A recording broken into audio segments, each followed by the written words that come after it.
Prabowo Subianto melakukan kunjungan mendadak ke permukiman bantaran rel di kawasan Senen, Jakarta Pusat pada 26 Maret 2026. Ia datang dengan pakaian santai kemeja biru, topi coklat dan berjalan langsung menyusuri lingkungan padat penduduk untuk melihat kondisi warga.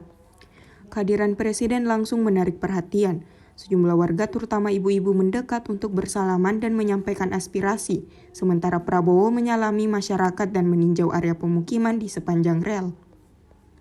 Dalam unggahan di akun Instagram Prabowo dijelaskan kunjungan itu untuk melihat langsung kondisi warga yang tinggal tidak jauh dari pusat kota serta menyerap aspirasi mereka.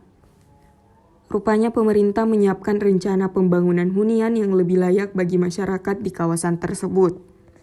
Sekretaris Kabinet Teddy Indrawijaya menyebut kunjungan itu dilakukan secara mendadak dan tertutup, dengan pengawalan Pas Pampres yang sangat terbatas. Presiden awalnya berniat melakukan peninjauan secara sederhana dengan menyamar. Meski begitu, kedatangan Presiden tetap diketahui warga dan disambut antusias. Banyak warga mengaku baru pertama kali melihat langsung kunjungan Presiden ke kawasan bantaran rel tersebut.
Download Tribun X sekarang, menghadirkan lokal menjadi Indonesia.